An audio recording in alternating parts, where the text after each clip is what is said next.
We're going to go right down the line then, if you don't mind. So let's ask Leslie Scott to come up from the Institute of Rural Entrepreneurship, and you've got a presentation. Yes, PowerPoint is on the screen. Good afternoon, everybody. I'm delighted to be here. It's an honor to be here with all of you. I want to talk about a program for dislocated workers, which I think are an important subset of what I think the Kauffman Foundation calls necessity entrepreneurs. We have a program called Growing America Through Entrepreneurship that's funded by the U.S. Department of Labor, and they tell us that we're the model program, so I wanted to share that with you. First of all, there's 400,000 unemployed people in North Carolina right now.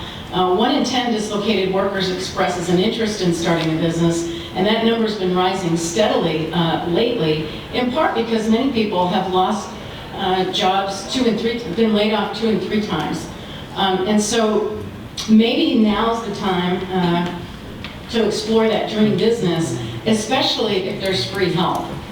So that's what GATE is all about, is providing free help at a time when a lot of people don't have many other choices. There isn't much other substitute employment in their communities. So there are now hundreds of people in North Carolina, in rural North Carolina, that are in the process of starting a business through this program. I'll show you the results real quick. In a time when the economy is really bad, but also in a time when in their lives it couldn't probably be any harder, we have 94 dislocated workers who have already started businesses in rural North Carolina. And in addition to them being a lot happier, because they would all tell you that self-employment sure beats unemployment, many of them are not just self-employed, they are hiring other people, and so there's 100 more people besides them that are benefiting from the fact that those businesses now exist and they didn't before.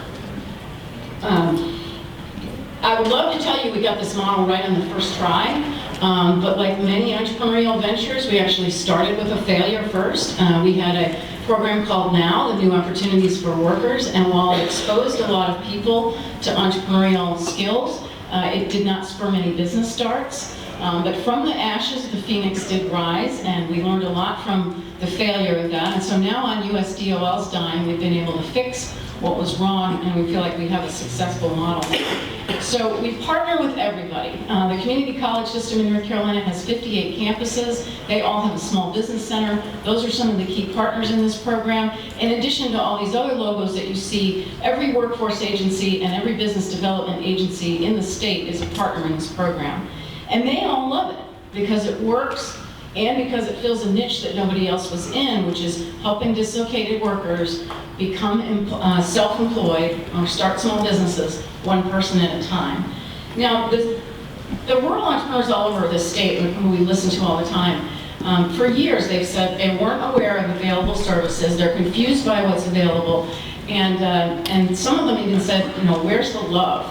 They were unappreciated by their rural communities. So when we designed GATE, we decided we would try to include all the critical elements, including the love, and maybe you can spot it in this diagram. It's the case management and coaching, and if you're from a social work background, you can appreciate helping somebody navigate all the other services that are available for businesses is really critical. When people have been kicked in the stomach and laid off, they need a little bit of extra guidance about where to go. They don't want to encounter any no wrong doors in the system. So a lot of these particular features you can learn more about. I want to highlight a couple of them. The ESC waiver, Employment Security Commission, is really key because in North Carolina, through this program, if you're developing a business, it qualifies as commission-approved training. So it keeps the dislocated workers out of the kind of going through the motions of the job search process. What they are developing is their new employment, and they will be employing themselves. So that's been a key to kind of keeping people on track. I'm going to give you a few stories about some people from the GATE program that have been successful in North Carolina. Everything is tailored to the individual. Their experience, their resources, the time they have available. Many of them are working part-time while they try to get a business going. Not everybody is a fit for GATE. You have to be in a rural location. You have to have, you know, pretty low startup costs in most cases. So here's a few examples. Nadine had a bachelor's degree and worked in corporate accounting for a textile manufacturer until they laid her off in 2009. GATE paid for her to take some tax school classes, paid for her QuickBooks software, and now she's doing well enough that she's hired 2 employees. JC had a physical disability in his right arm, and had worked in manufacturing until he got laid off, and he had a little bit of landscaping business, so he decided to start a lawn care company, and he got some help from vocational rehab as well. And finally, we have this lady who started a leather repair business, and she's working internationally in several countries, and has developed a relationship with Ashley Furniture to train their overseas reps. So those are just a few faces of the rural entrepreneurs that have benefited from this program, which is all about one person at a time, taking them from unemployment to self-employment. And I welcome your ideas and your resources for scaling it up. Thank you very much, Leslie. And don't you just love the camaraderie here? Because Leslie said she didn't have 3 hands. She couldn't hold her notes, the clicker, and the microphone, so Sheena assisted. But thank you, Leslie. All right, and next is William Scott Green from the University of Miami. Take it away, Bill. She could have done it, by the way. She could have held it, she really could have. She would have been entrepreneurial, but she couldn't pull it off. First, I'd like to thank Michael for inviting the University of Miami and the Launchpad to be part of this event.